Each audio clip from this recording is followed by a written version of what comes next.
तो कहानी की शुरुआत होती है और हमें बहुत ही पुराने टाइम का इंग्लैंड दिखाया जाता है, जहाँ पर हमें कीम नाम के आदमी की बहुत ही खूबसूरत बेटी डेरिन को दिखाया जाता है, जो कि अपने बाथरूम में नहाते टाइम गाना गा रही होती है। तभी मेरिन की मैड उसे बुलाने के लिए आती है। तभी हम देखते हैं कि मेरिन ने एक लोहे से बनी पैंटी पहनी है जिसमें एक लॉक भी लगा है, और यहाँ पर हम जान पाते हैं कि ये सब कुछ मेरिन के फादर कीम ने किया होता है ताकि उसकी वो बुरे आदमियों से रक्षा कर सकें। लेकिन यहाँ पर प्रॉब्लम ये थी कि इस लोहे से बनी पैंटी की चाबी कहीं गुम हो गई थी, जिसके बाद मेरिन अब उस आदमी को ढूंढ रही है जो कि उस लॉक को आसानी से तोड़ सके। अब यहाँ से कहानी शिफ्ट होकर एक जेल की तरफ जाती है, जहाँ पर हम एक रॉबिन हुड नाम के आदमी को देखते हैं, जो कि हमारी कहानी का मेन कैरेक्टर है।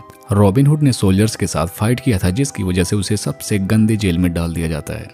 तब उसके सेल का गार्ड उससे पूछता है कि तुम्हें यहाँ पर आखिर किसने भेजा है। अब रॉबिन के ना जवाब देने के बाद वो गार्ड्स उसे टॉर्चर करने लगते हैं। तब वहाँ पर रॉबिन की मुलाकात एक स्नेस नाम के आदमी से होती है, और यहाँ पर ये दोनों बहुत जल्दी ही एक दूसरे के काफी अच्छे दोस्त भी बन जाते हैं। जिसके बाद ये दोनों यहाँ से भागने का खूबसूरत प्लान भी बनाने लगते हैं। जिसके बाद ये दोनों अपने हाथों में बंधी हुई जंजीरों को एक साथ तोड़ देते हैं और बाकी कैदियों को भी यहाँ से भगाने लगते हैं। जिसके बाद ये सारे लोग निकलकर यहाँ से भाग जाते हैं। अब अगली सीन में हम रॉबिन और स्नेस को एक बीच के किनारे पर देखते हैं। रॉबिन अब वापस इंग्लैंड जाने वाला था, तो स्नेस उसे अपनी बेटी की तस्वीर देता है और उसे अपने बेटे एक्यू का ख्याल रखने के लिए कहता है, क्योंकि उसका बेटा एक्यू अब इंग्लैंड में रहता है। अब हम देखते हैं कि रॉबिन जब वापस इंग्लैंड पहुंच जाता है, तभी वो देखता है कि कुछ सोल्जर्स मिलकर एक अफ्रीकन लड़के को मार रहे होते हैं। वो लड़का कोई और नहीं था बल्कि एको ही था, जो कि एसीस का बेटा था। जिसके बाद वो एको को उन सोल्जर्स से बचा लेता है और उसे लेकर अपने साथ अपने घर पर आ जाता है। लेकिन अपने घर के पास पहुंचते ही रॉबिन देखता है कि कुछ सोल्जर्स मिलकर उसके घर को घसीटते हुए कहीं दूर लेकर जा रहे हैं, और उसके पूछने के बाद वो सोल्जर्स उसे बताते हैं कि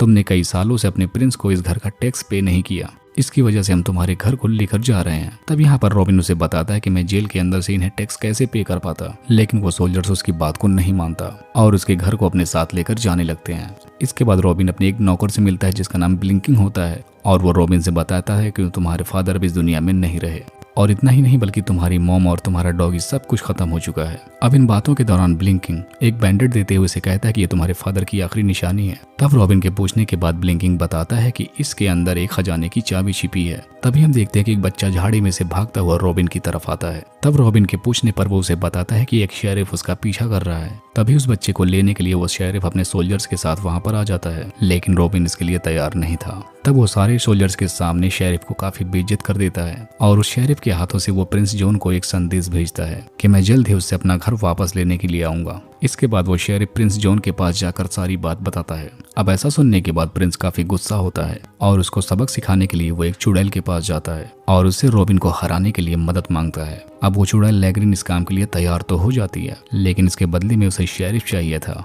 क्योंकि वो चुड़ैल शेरिफ से काफी प्यार करती थी। जिसकी बात पर प्रिंस उसे हाँ बोल देता है। उधर रॉबिन की मुलाकात लिटिल जॉन और विल से होती है, जो कि रॉबिन की टीम में शामिल हो जाते हैं, क्योंकि रॉबिन ने उनकी काफी मदद की थी। जिसके बाद ये सारे लोग प्रिंस के महल की तरफ बढ़ने लगते हैं, और इधर हम देखते हैं कि वो प्रिंस और शेरिफ और सारे लोग यहाँ पर एक पार्टी एंजॉय कर रहे होते हैं। और थोड़े ही टाइम बाद यहाँ पर हम मेरिन को देखते हैं, जो कि पार्टी ज्वाइन करने के लिए आ जाती है, और हम देखते हैं कि शेरिफ मेरिन को काफी पसंद करता है। तब वो यहाँ पर मेरिन के साथ फ्लर्ट करने की कोशिश करने लगता है, लेकिन यहाँ पर मेरिन उसे बिल्कुल भी टेंशन नहीं देती। तभी यहाँ पर महल में एंट्री होती है रॉबिन हुड की, जो कि एक मरे हुए पिग को उनके टेबल पर रख देता है, और इस बात से शेरिफ और जॉन को काफी गुस्सा आता है, जबकि यहाँ पर मेरिन रॉबिन से काफी इम्प्रेस हो जाती है। तब यहाँ पर रॉबिन खुद को मेरिन से इंट्रोड्यूस करवाता है और मेरिन के हाथ पर किस भी करने लगता है। अब यहाँ पर शेरिफ को गुस्सा आता है, तो वो रॉबिन के साथ फाइट करना शुरू कर देता है। तभी यहाँ पर रॉबिन के सारी टीम आ जाती है और सारे सिपाहियों को ठिकाने लगा देती है। अब वापस जाने से पहले रॉबिन प्रिंस जॉन से कहता है कि अगर उसने अपने टैक्स को कम नहीं किया तो अगली बार मैं तुम्हें जिंदा नहीं छोड़ूंगा। अब प्रिंस के साम्राज्य के सारे लोग रॉबिन हुड का साथ देने के लिए तैयार हो जाते हैं। अब अगली सुबह हम देखते हैं कि रॉबिन सारे लोगों को फाइट करने की ट्रेनिंग देने लगता है। अब उधर हम दूसरी तरफ शेरिफ को देखते हैं, जिसने एक इंटरनेशनल डॉन को बुलवाया था, और वो अपने साथ अपने 2 गुंडों को भी लेकर आया था, जिनका निशाना कभी नहीं चूकता। तब यहाँ पर शेरिफ कहता है कि हम अपने महल में एक पार्टी रखेंगे जिसमें रॉबिन भी आएगा, और तुम तीनों को रॉबिन को हराना है। और ये प्लान इन तीनों को काफी पसंद आता है, लेकिन बाहर खड़ी मेरिन ये सब कुछ सुन रही होती है। तब वो चुपके से अपनी मैट के साथ रॉबिन के पास चली जाती है। तब यहाँ पर मेरिन जब रॉबिन के पास पहुंचती है, तो वो शेरिफ के सारे प्लान के बारे में उसे बता देती है, लेकिन तब भी रॉबिन अभी इस कंपटीशन में हिस्सा लेना चाहता था। अब इन सब के बाद रॉबिन मेरिन से बता ही देता है कि मैं तुमसे प्यार करता हूँ। अब यहाँ पर ये दोनों एक दूसरे के करीब आने की काफी कोशिश करने लगते हैं, लेकिन तभी मेरिन रॉबिन को उस मेटल पैंटी के बारे में बताने लगती है जिसमें उसके बाप ने ताला मार दिया है।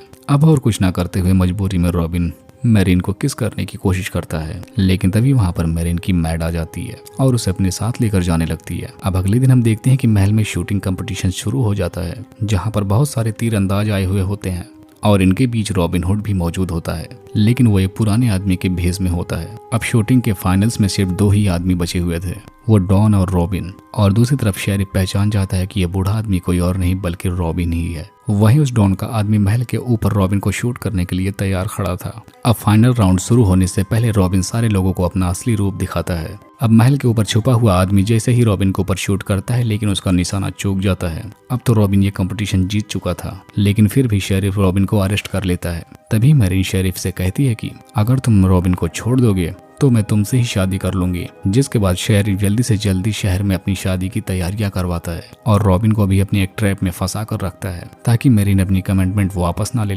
लेकिन इससे पहले मैरिन और शेरिफ की शादी होती तब तक रॉबिन की टीम वहां पर पहुंच जाती है और वो लोग मिलकर रॉबिन को बचा लेते हैं। जिसके बाद रॉबिन सारे गार्ड्स के साथ फाइट करने लगता है। उधर दूसरी तरफ हम देखते हैं कि शेरिफ मैरिन को अपने साथ उठाकर उसे अपने कमरे में लेकर जाता है और उसके जैसे ही करीब जाने की कोशिश करता है, तभी वो मैरिन की मेटल पैंटी को देखता है, जिसे देखने के बाद उसकी सू लग ही जाती है और लाख कोशिशों के बाद भी वो उस लॉक को नहीं खोल पाता।